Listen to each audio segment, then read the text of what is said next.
성균관대학교 교수님 그리고 대학원생 여러분 안녕하십니까? 만나 뵙게 돼서 반갑습니다. 저는 오늘 여러분과 함께 연구윤리의 이해와 실천이라는 주제로 주로 저자 자격과 부실 학술 활동 예방을 중심으로 말씀드리고자 합니다. 오늘 강의를 맡을 저는 현재 서울교육대학교 교수로 있으면서 약 한 10여 년 이상 연구윤리에 대해서 연구와 강의를 쭉 해오고 있습니다. 다시 한번 만나 뵙게 되어서 반갑습니다. 오늘 말씀드릴 그 주제는 최근 우리 국내에서 연구윤리 관련해서 많이 이슈가 되었던 출판윤리의 한 영역이죠. 주로 올바른 저자 표시 문제, 그리고 부실학술 활동 예방에 관한 내용을 중심으로 말씀을 드리겠는데요.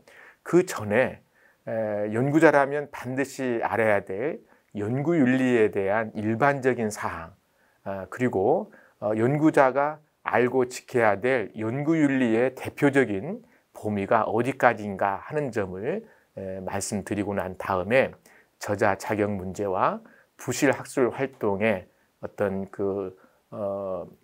특징 그리고 예방책에 대해서 말씀드리도록 하겠습니다. 오늘 저랑 같이 한 50여 분 동안 연구윤리에 대한 이슈를 점검하는 동안에 여러 교수님이나 또 대학원생 여러분들에게는 평소 연구윤리를 어떻게 생각해 오셨는지, 그리고 연구윤리를 실천하는 과정 속에서 무엇을 고민했고 또 어떤 점에서 힘들었는지 하는 것들을 되돌아보시면서 내가 교수나 또는 연구자로서 또 앞으로 장차 전문 연구자가 되기 위한 준비 과정에 있는 대학원생으로서 연구윤리를 어떻게 이해하고 실천할 것인지에 대한 그 생각의 시간을 갖게 되기를 바랍니다. 그래서 나에게 연구윤리는 무엇이고 또 그것이 왜 중요한가 하는 것에 대한 성찰의 시간이 되기를 바라면서 본격적으로 오늘 준비한 내용에 대해서 말씀을 드리도록 하겠습니다. 먼저 연구윤리 전반에 관한 개요를 말씀을 드리는데, 보통 우리 연구자들이 연구를 수행하는 과정 속에서 알고 지켜야 될 규칙이나 규범을 얘기할 때 연구윤리라고 얘기를 합니다. 그런데 그 연구윤리를 위반했을 때에는 크게 연구 부정행위와 또 부적절 행위라고 하는 두 가지 카테고리로 나누어서 얘기하는데, 연구 부정행위라고 하는 경우는 그 위반의 정도가 심각하고 또 그것이 미치는 나쁜 영향이 커서 연구자 개인이나 또는 연구 공동체, 더 나아가서는 그 국가 사회의 신뢰도에도 나쁜 영향을 미치기 때문에 많은 나라들이 강력하게 규제하는 그런 것을 연구 부정행위라고 얘기합니다. 연구 부적절 행위는 여기 보시게 되면 QRP 또는 DRP라고 얘기하는데요. QRP는 Questionable Research Practice의 약자입니다.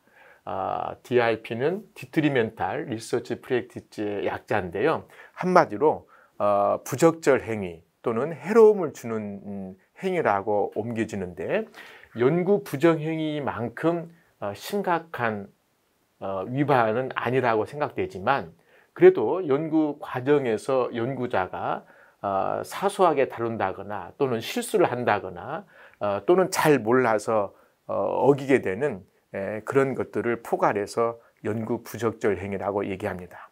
중요한 것은 부적절 행위가 됐건 부정행위가 됐건 아무튼 이것은 연구자가 연구를 수행하는 전 과정에서 알고 지켜야 될 연구윤리를 위반한 것이기 때문에 결코 바람직하지 못하다라고 하는 것을 말씀드리면서, 국내외를 막론하고 전 세계의 대부분의 나라들이 공통적으로 연구윤리의 위반 중에 대표적인 부정행위로 FFP를 얘기합니다. 그래서 데이터 파브리케이션의 F, 데이터 폴시피케이션의 F, 플레이저리즘의 P, 이렇게 해서 FFP를 대표적인 연구 부정행위로 보고 있는데요.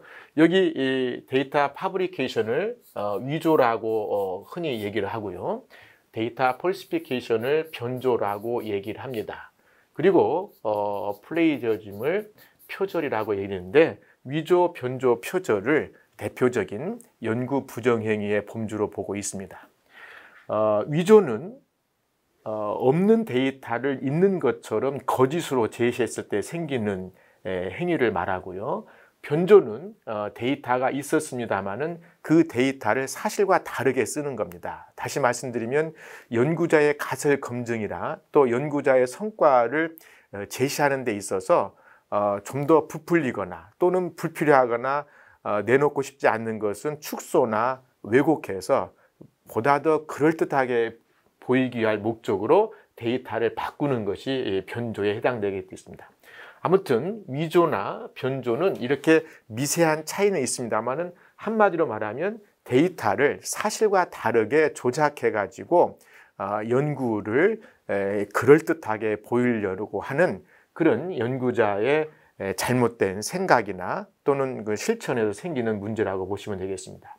표절은 많이 아시다시피 타인의 독창적 아이디어나 또는 중요한 연구의 성과를 적절하게 출처를 밝히면서 내 연구물에서 인용하지 않고 그것을 내 것처럼 해서 생기는 그런 윤리적이거나 또는 저작권 침해와도 밀접한 관련을 맺고 있기 때문에 법적으로도 문제가 되는 것이 바로 표절이라고 볼 수 있겠습니다.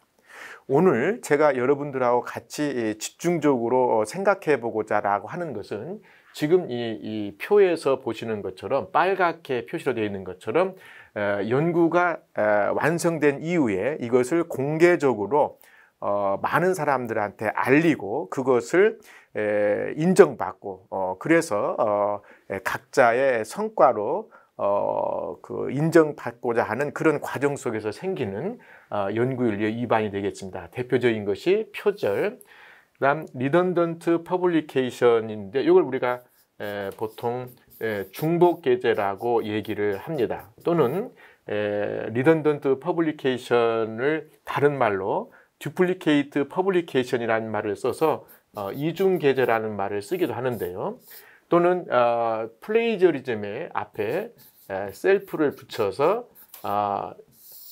자기 표절이라는 말도 씁니다. 그래서 자기 표절, 이중게재, 중복게재 이 모든 것은 표현은 좀 다르지만 그 핵심 원리는 같은데요.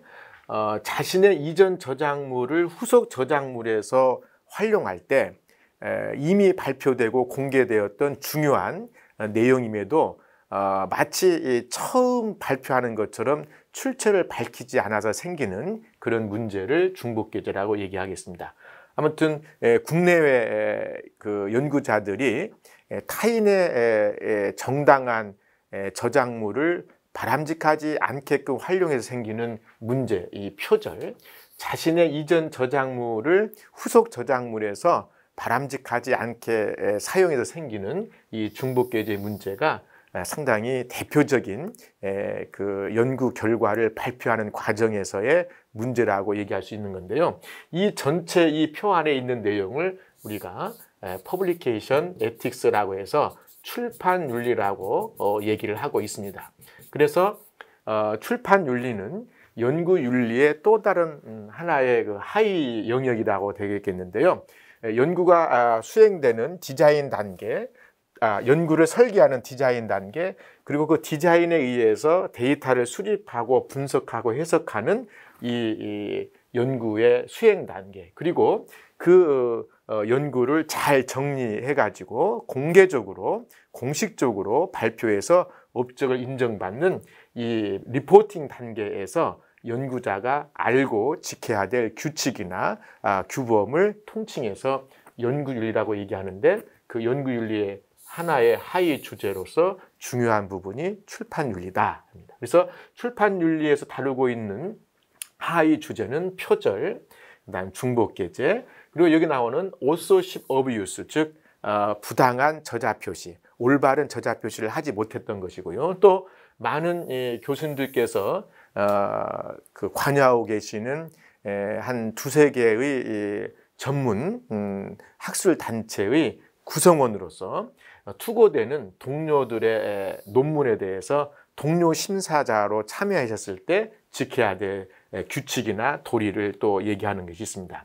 또 오늘 주제 중에 하나입니다만은 그 연구 성과를 널리 알릴 목적으로 해외 학술지나 또는 국내 학술지 또는 이 국내외의 그 학술 컨퍼런스에 참여해 가지고 성과를 발표하는데, 그게 연구자로서 정상적인 학술 활동이 아니라 비정상적인, 특히 여기서 말하는 것은 허위 학술 활동으로 한다거나 또는 그게 허접한 학술 활동에 참여해서 마치 자신의 연구가 굉장히 정상적인 것처럼 과대 포장하는 것이 있는데요. 이걸 페이크 저널 또는 페이크 컨퍼런스라고 얘기하고, 또 다른 말로는 약탈적 학술지라는 얘기를 씁니다. 그래서 프리데이터리 저널 또는 프리데이터리 컨퍼런스라고 불리는 그런 행위가 있는데, 이것도 출판 윤리의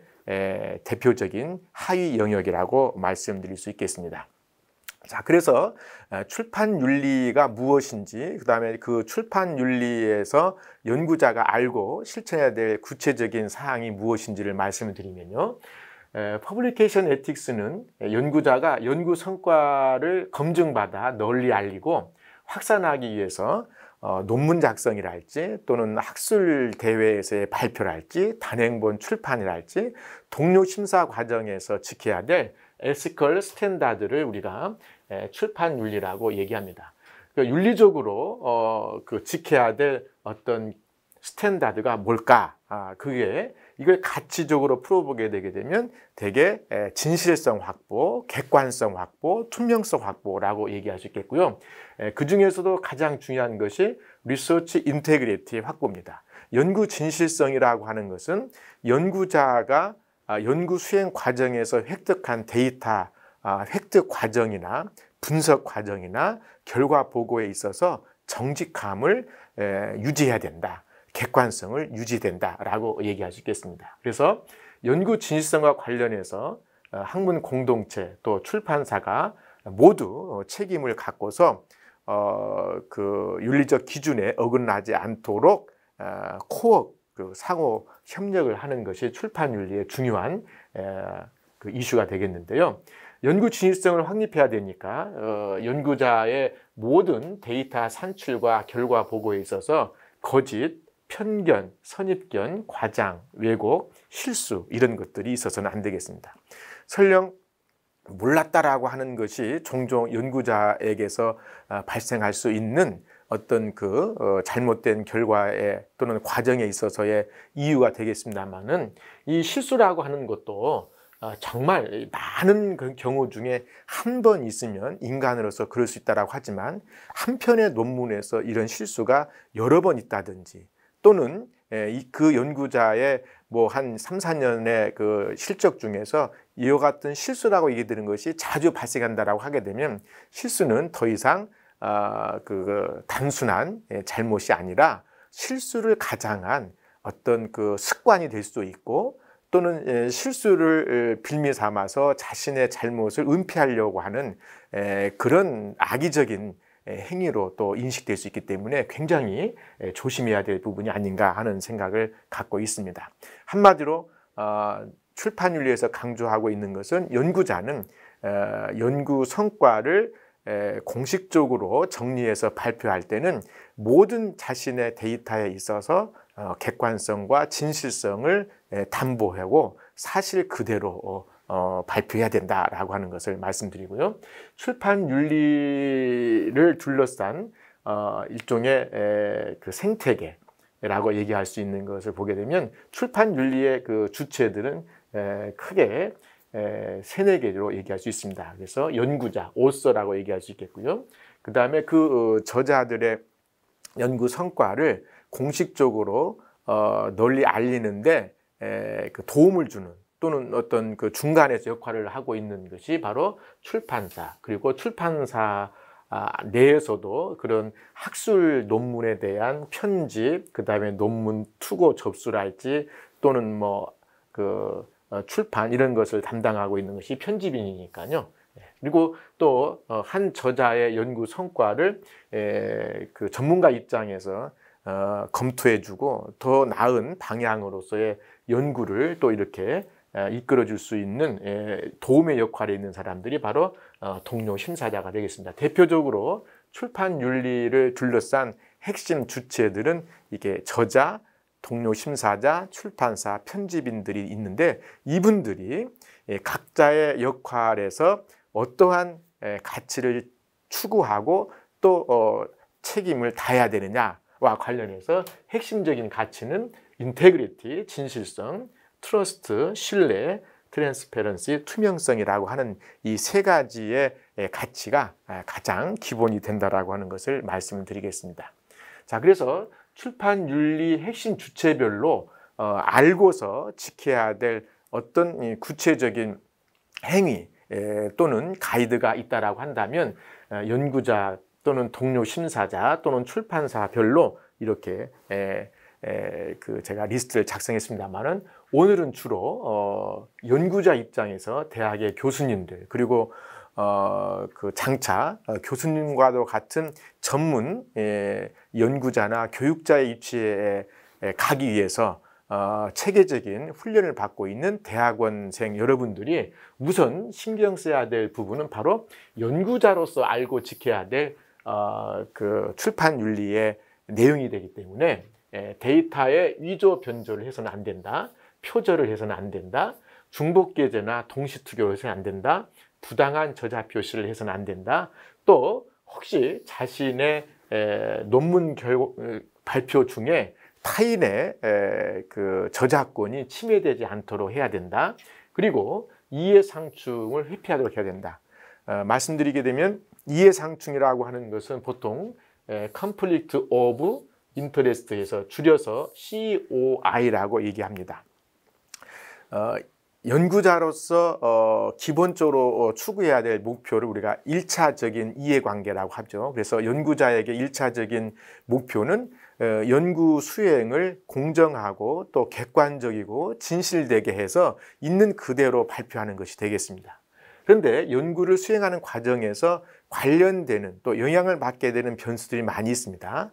연구비 지원 기관 또는 어떤 그 연구를 수행하는 과정에서 동료 연구자랄지 또는 선후배 또는 그 은사님 또는 후배, 이런 사람들 관련이 있고요.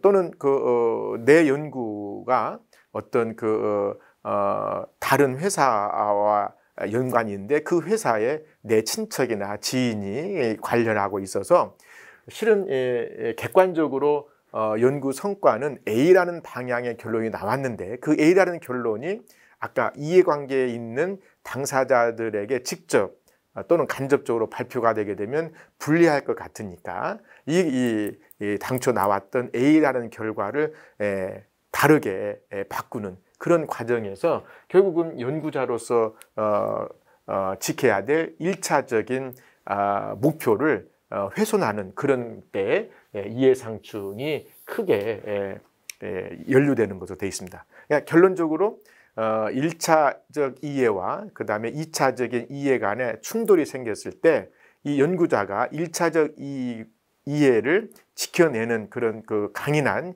의지와 노력이 필요한데, 오히려 자신의 개인적인 이익 추구나 또는 자기와 관련 있는 특수관계에 있는 사람들의 이익을 위해서 본연의 연구 성과를 왜곡하거나 또는 사실과 다르게 발표해서 연구 공동체나 또는 그 국가사회의 신뢰도에 나쁜 영향을 미치게 되는 그런 결과를 종종 가져오는 경우가 있습니다. 그래서 항상 이해 상충이 불거졌을 때는 솔직하게 공개하고 연구 전 과정에서 그와 같은 이해 상충으로 인한 오해를 받지 않도록 노력해야 된다라고 하는 것이 연구윤리, 즉 그 중에서도 출판윤리와 관련해서 강조되고 있는 사항입니다.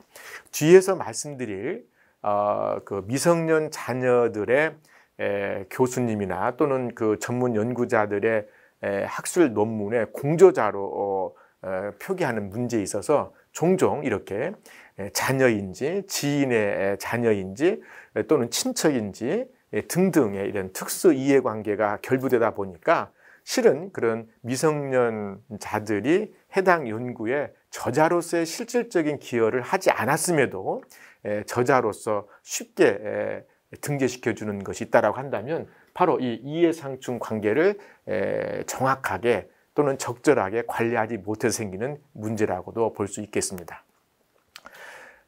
최근에 국내를 막론하고 연구윤리 위반 사례가 빈번하게 발생하고 있는 것과 관련해서 많은 분들이 이구동성으로 인정하고 있는 경우는 바로 치열한 경쟁 속에서 연구자가 살아남기 위한 그런 과정 속에서 지나치게 자신의 그 이익 추구를 하고 또 뭐랄까요? 그 쉽고 또 빠르게 어떤 업적을 성취하려고 하는 그런 과정 속에서 나오게 된다라는 얘기를 많이 합니다. 그래서 연구자에게는 비록 그 무한 경쟁에서 다른 경쟁자보다 우위에 서기 위한 그런 그 방법들이 있지만 제대로 된 그 연구 수행 과정, 그게 바로 연구 윤리를 지키면서 가는 것이 돼야 되겠는데 여러 가지 비정상적인 방법으로 가는 유혹거리에 쉽게 연루돼 가지고 연구 윤리를 위반해서는 안 되겠다라고 하는 것입니다.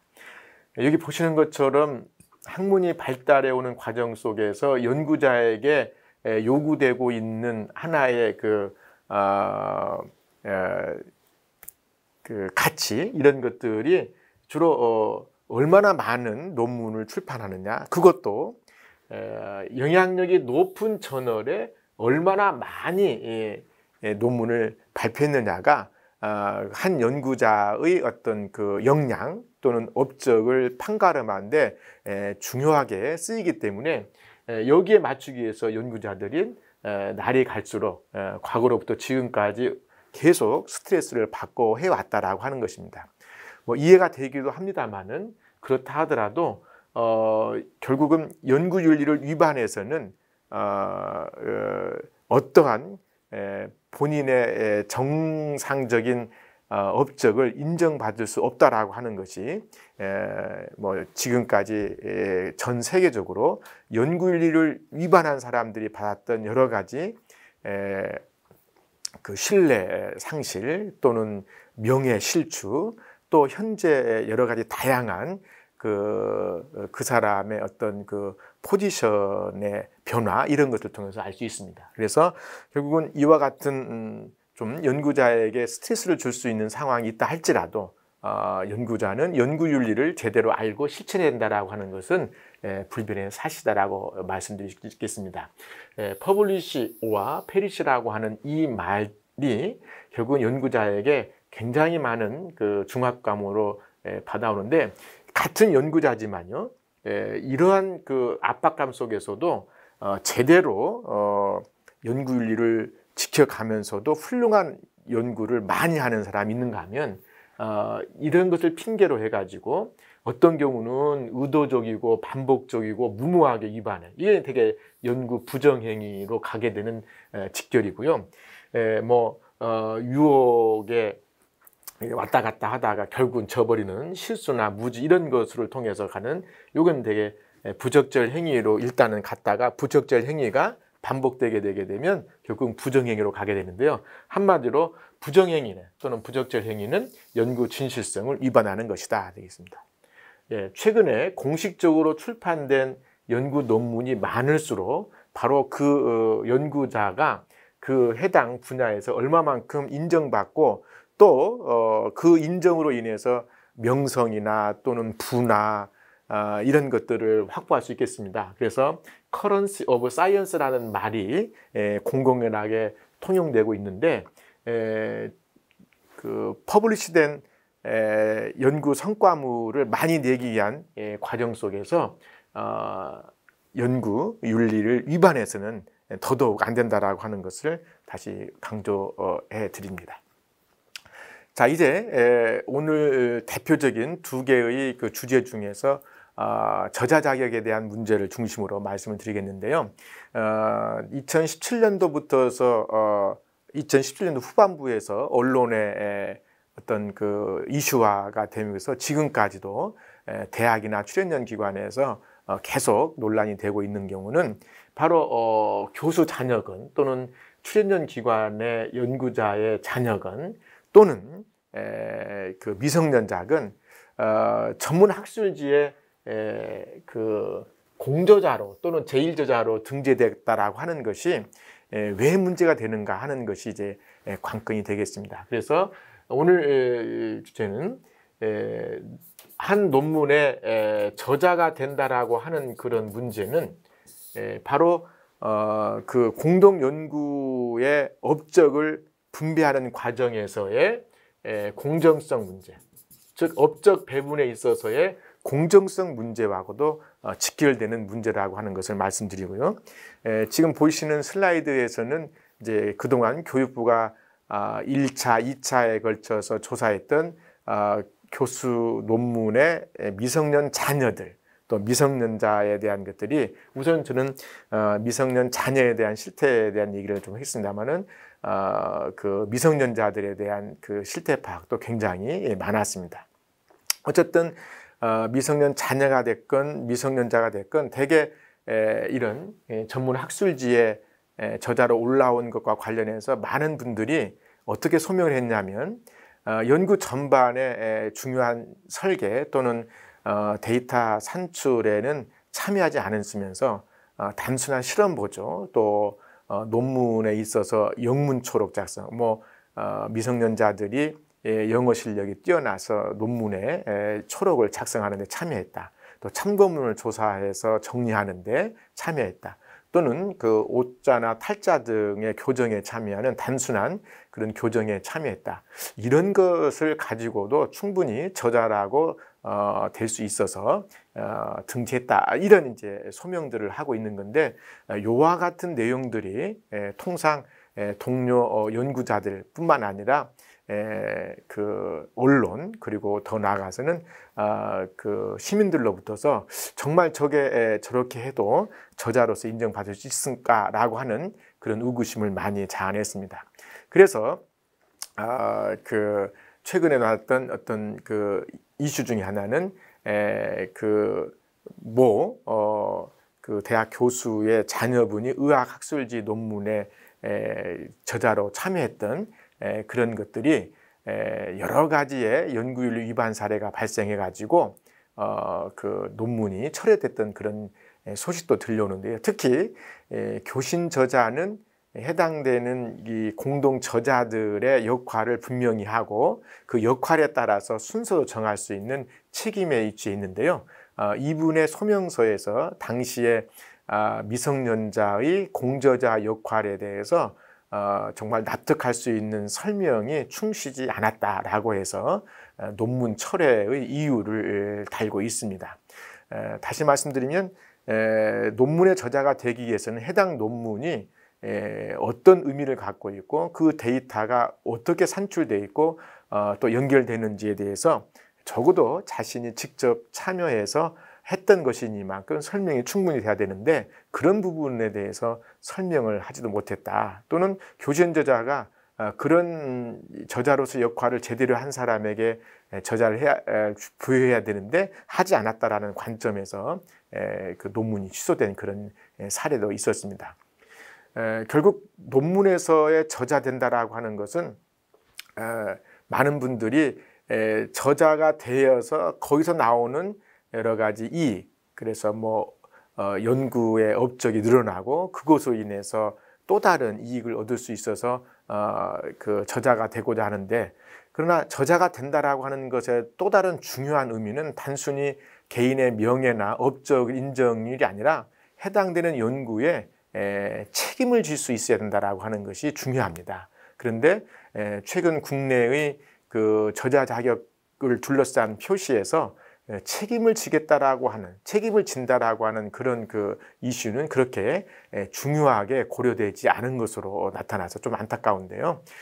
지금 이 슬라이드 자료를 보시게 되면 2019년도에 대학 연구윤리 현황에 관련돼서 대학이 그 연구 부정행위 의혹 사건을 접수받아서 판정했던 건수가 많이 있는데 그 중에서도 부당한 저자 표시에 대한 판정 건수가 많았습니다. 요 이유는 2018년, 19년도에 집중해서 교수의 미성년 자녀나 또 미성년자의 부당한 저자 표시에 대한 검증이 많아서 그렇게 되겠고요.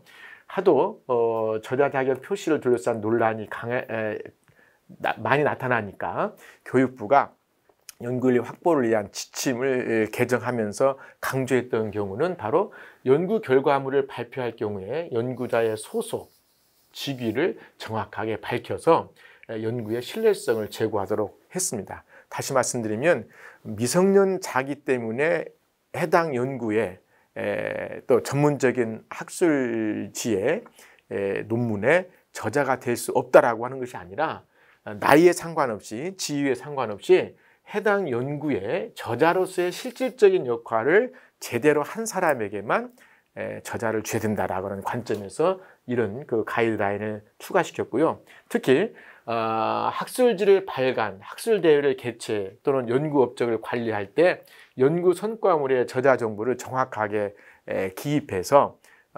혹시라도 부실한 연구 참여자가 저자로 오는 그런 일이 없어야 된다라고 하는 것을 강조하고 있었던 것입니다.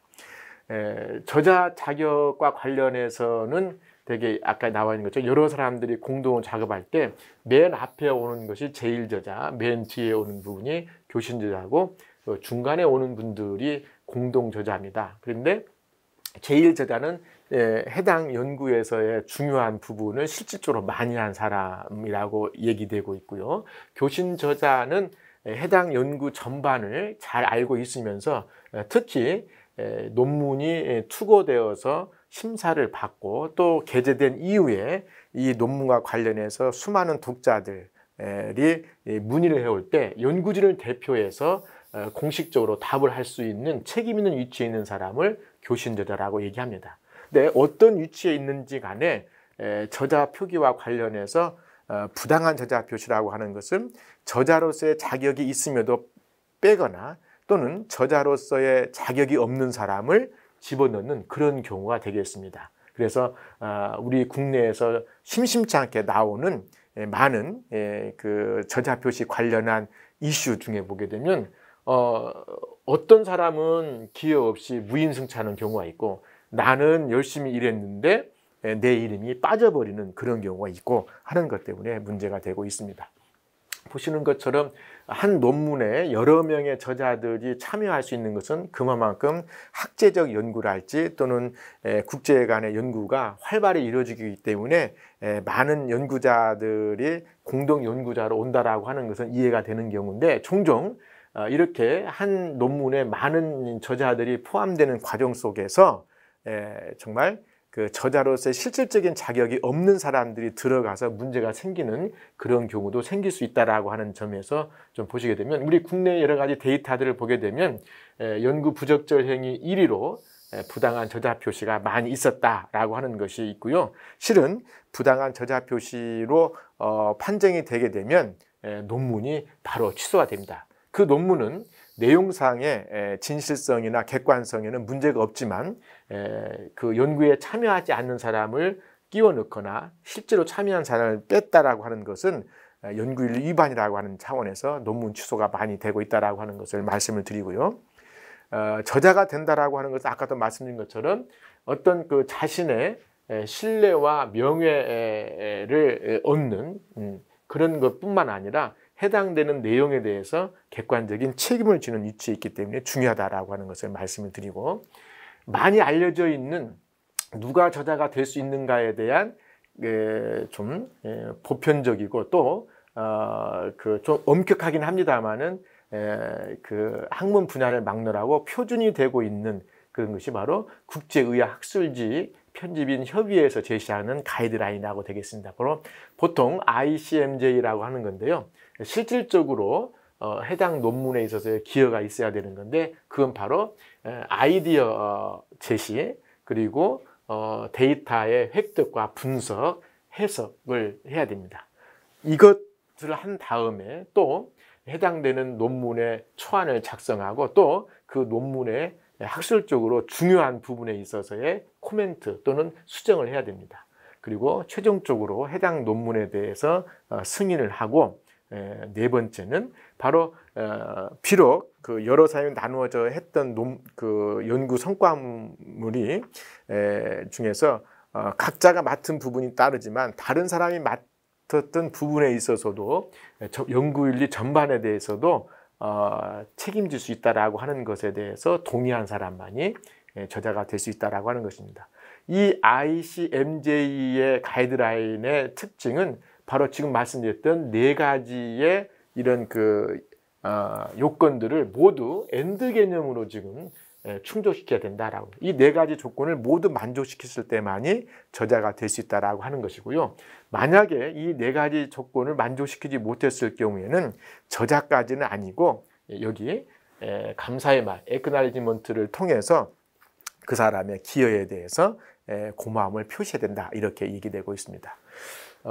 의학학술지뿐만 아니라 다른 과학학술지랄지 이런 다른 학문 영역에서도 비슷한 어떤 그 스탠스를 취하면서 저자 자격을 주고 있습니다. 뿐만 아니라 서울대학교의 그 저자 자격에 대한 어떤 가이드라인도 아마 우리 성균관대학교의 가이드라인하고 큰 차이가 없이 다 이렇게 얘기를 하고 있습니다. 여기서 중요한 것은 바로 뭐냐면요. 한마디로 저자가 된다라고 하는 것은 저자로서의 그 해당 논문의 저자로 될 수 있는 그 기준을 충족시켜야 된다라고 하는 거고 저자로서의 그 기준을 충족시키지 못했지만 저자에 어떤 해당될 수 있는 역할을 했을 경우에는 대개 액놀리지먼트를 통해서 감사의 표시를 하고 있다 이런 얘기고요. 그 대표적인 것이 데이터 제공한 사람, 수집한 사람, 그 다음에 테크니션 오퍼레이터 이런 사람들은 대개 액놀리지먼트를 통해서 그 저자의 기여 아니 그 저자 연구에 기여한 말을 그 밝히는 이런 형태가 되겠습니다.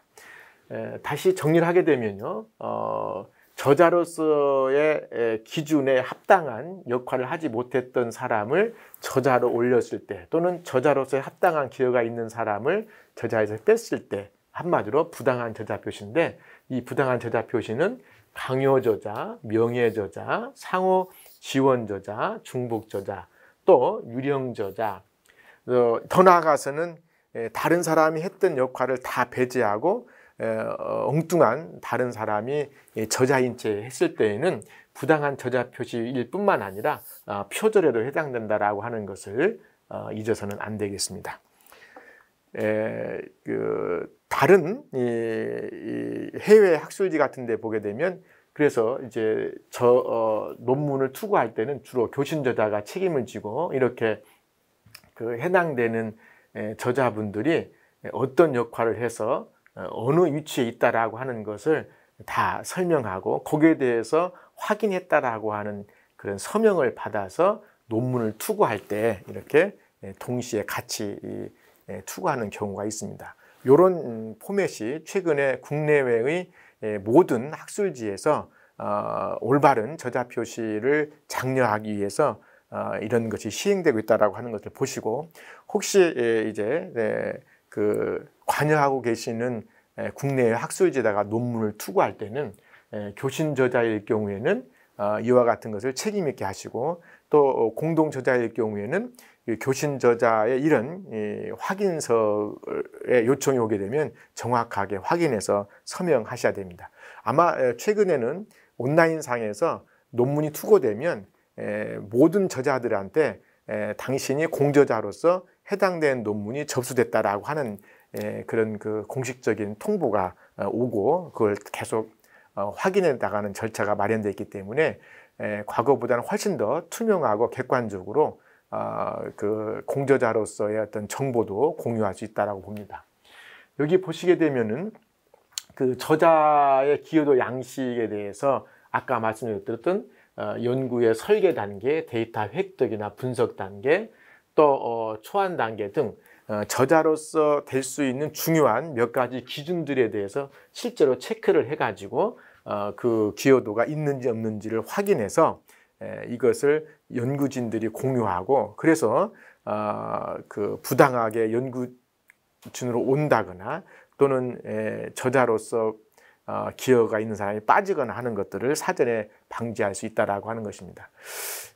저자 순서를 정하는 뭐 원칙이나 이런 것들이 명문화된 것은 없습니다만은 최근까지의 국내외의 출판 윤리에서의 핵심은 아무튼 저자의 어떤 그 역할과 순서를 정할 때는 해당되는 공동 연구가 시작되기 전에 모든 참여자들이 모여서 그 연구의 목표나 또는 그 성격 또는 주요한 연구의 방향을 고려해서 역할을 나누고, 그 다음에 그 역할에 따라서 각자의 기여도를 그 체크하는 방식으로 되어 있습니다. 그래서 민주적이고 그 합리적인 논의 과정과 또는 그 결정 과정이 저자의 순서를 정하는데 중요한 것이다라고 말씀을 드릴 수 있겠습니다.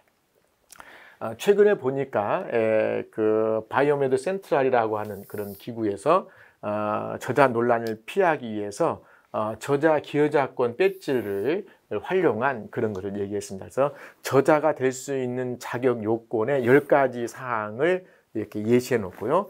해당되는 저자마다 그 해당되는 조건을 충족했으면 거기다가 이름을 다 이렇게 써서 이것을 보는 독자들은 어떤 사람이 어떤 역할을 해서 이 연구 전체에서 비중이 있구나 또는 이제 비중이 적구나라고 하는 것을 판단할 수 있도록 그렇게 했습니다. 그리고 아까도 말씀드린 것처럼 최근에 그 세계적으로 저명한 학술지에서도 저자 자격을 잘못 표시하게 되면 논문의 어떤 그 진실성과 상관없이 철회가 되고 있다라고 하는 것을 우리가 볼 수 있는 건데, 그만큼 올바른 저자 표시가 중요하다라고 하는 것을 말씀드리겠습니다. 지금까지 제가 올바른 저자 표시와 관련한 얘기를 했습니다. 결국은 저자로서의 실질적인 자격을 갖고 있는 사람을 등재시키는 것이 원칙이고, 그러면 저자가 될 수 있는 자격이라고 하는 것은 학문 분야마다 다소의 편차가 있습니다만은 좀 참고사항이 될 만한 것은 국제의학학술지 편집인 협의회에서 정한 그런 그 기준이 있는데, 실은 그게 다른 학문 분야에서 보게 되면 너무나 엄격하다고 하는 비판도 있습니다. 그러니까 이제 학술 활동을 하시는 여러 교수님이나 그 대학원생 여러분께서는 투구하고자 하는 학술지의 퍼블리케이션 에틱스의 어떤 가이드를 잘 보시고 저자가 될 수 있는 조건을 어떻게 명시했는지, 논문을 투구할 때 교신 저자나 공동 저자가 준수해야 될 어떤 그 내용은 무엇인지를 숙지하신 다음에 거기에 잘 맞추어서 저자 표시를 명확히 하시는 것이 필요하다라고 말씀드리고요. 혹시라도 투구하기 전에는 잘 몰랐고 확인이 안 돼서 실수가 있었습니다만은 언제든지 저자 표기에 있어서의 그 오류가 발견되게 되면 자진해서 그 에디터한테 연락해서 그 저자의 순서랄지 또는 어떤 그 리스트에 넣고 빼는 것에 대한 것을 정해야 될 텐데, 임의적으로 해서는 안 됩니다. 반드시 교신저자 책임하에 모든 연구자들의 동의를 얻어서 그 저자 순서의 변경이랄지 또 저자에 넣고 빼는 것이 이루어져야 된다라고 하는 것을 말씀드리고, 특히 이런 논문 투구와 관련해서는 교신저자가 최고의 중요한 위치에 있기 때문에 그분이 이 저자 표시에 대한 올바른 가이드를 이해하시고 또 공동 연구진에게 충분히 소통하셔서 정확하게 표시해야 된다는 것을 말씀을 드립니다.